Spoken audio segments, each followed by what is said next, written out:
Welcome to my review of the HYGGE VESTER. HYGGE was kind enough to send me the bike to let me review it for them.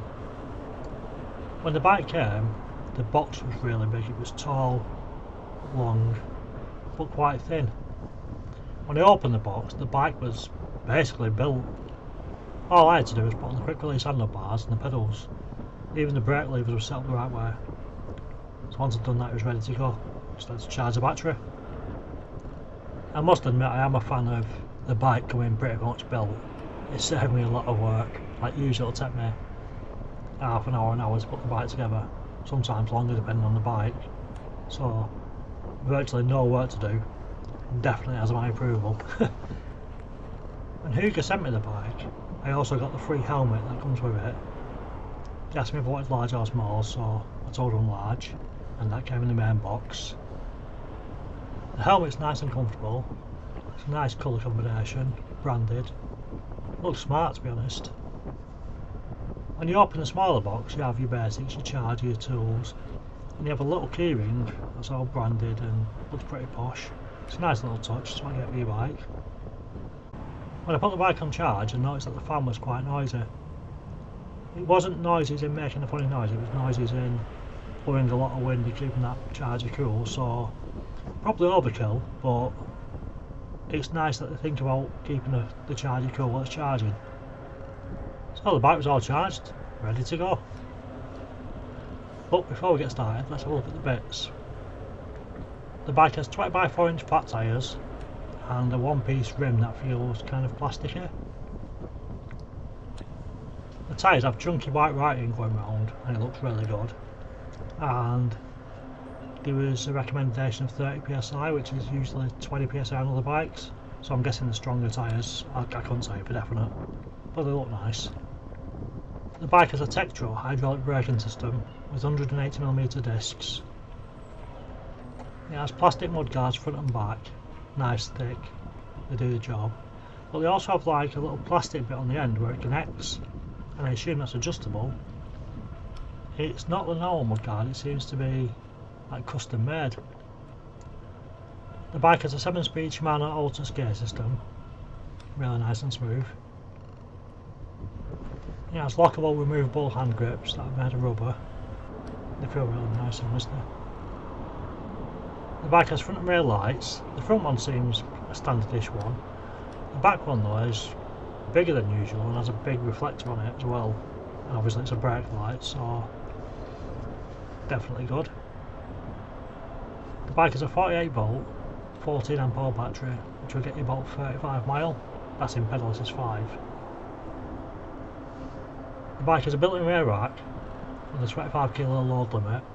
It also has 3 elasticated straps that are attached to it that are quite firm, so it should hold anything reasonable pretty tight on there. The bike has front suspension and is obviously foldable.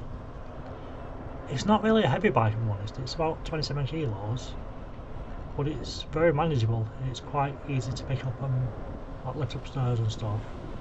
So yeah, it's a good folding option. The seat's a stylish looking seat with a decent amount of padding in. It's not as padded as some of the others, and it's not uncomfortable, but it does hurt a little bit after long distances. I mean, I'm an aged man and I like a padded seat, so the seat's probably a little bit too firm for me, but it is a nice seat.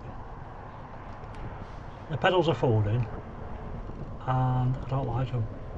They're the same pedalish as quite a few of the other bikes.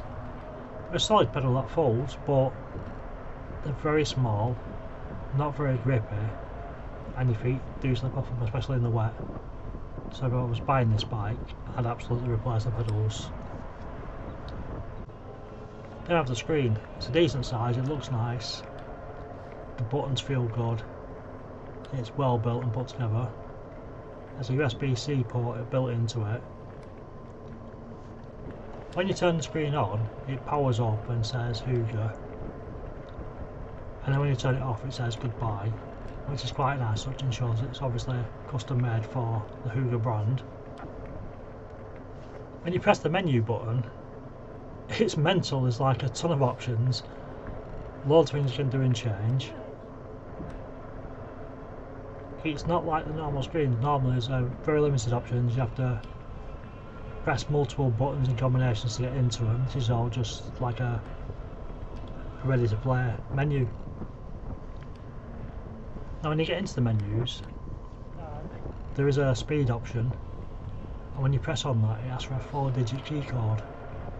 Now I did message HYGGE and ask how to unlock it, and they basically said it's set for legal EU use and they're not authorised to give out the code or unlock it, which tells me that it is possible to do it, but they don't want you to, and should the laws change in the future and speeds increase or whatever, I imagine then they'd probably issue the code so you could actually change the speed to current laws. So it's kind of future proofed and legal at the same time, which I quite like, to be honest. The bike doesn't have a throttle. There does seem to be a wire sticking out of the cable section with a cap on that you could probably attach a throttle to. I'm not 100% sure it is for a throttle, but it has potential to add one. And again, I don't really need to mess about with settings in the computer or whatever to do it, but we'll just say it doesn't have a throttle because I don't really know. The only issue I do have with the screen is I'd like it a touch brighter. I was able to see the speed I was doing at all times, but the other information, it's quite small writing and I couldn't really see it in the sun, and I do need reading glasses, so I couldn't really see it while I was on the move. So I would like a slightly brighter screen, but it is a very well engineered little screen and computer. So what's the bike like to use? The first thing to say is the bike has a torque sensor, but it's not quite the same as others. There is a very slight delay before it tells the motor to help it out. It's not a big delay, it's like a fraction of a rotation, like a small fraction of a rotation, but there is a slight delay. Once the motor does kick in, it wants to help a lot. It always keeps you around that 15.5 mile an hour. It also seems very well tuned. Usually you get a little like boost from the motor that'll put you over the 15.5, then you drop a bit under and it'll boost again and put you over. But this seems to not do that, it just seems to keep you at the 15.5 mile an hour. It does cut out and cut in, but you don't feel a boost. It's hard to explain, but it's a really smooth system. When you're pedalling as well, even if you stop pedaling a little bit because you're already pedaling or the bike's already moving, it's a very responsive system. It gives you plenty of power very quickly and very easily. It accelerates pretty fast. It is a really nice smooth motor and sensor. The bike also doesn't have a bell, it has an electric horn instead. When I pressed it a few times, people struggled to hear it. But when the people did hear it, they weren't startled by it, so I'd probably say just a touch louder so they can hear it, and then it'd be spot on really. I did try the bike with no pedal assist activated, and it wasn't really that bad to ride.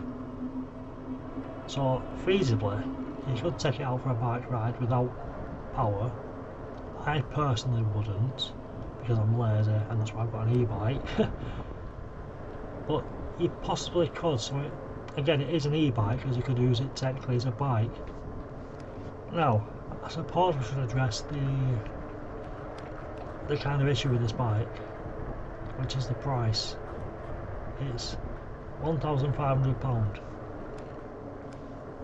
Now, I must admit, I'm in a few Facebook groups and I often see people moan about cheap bikes and how they're poor build quality and how they'll fall apart and how the bits are made of poor materials, cheap screws, cheap connections, and the consequence of that is they are cheaper bikes.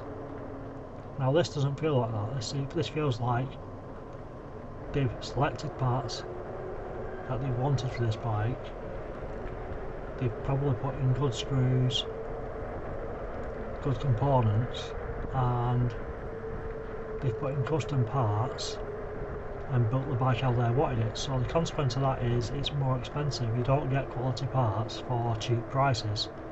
So you can either have a cheap bike with cheap parts, or you can have a well built bike and pay the premium for it.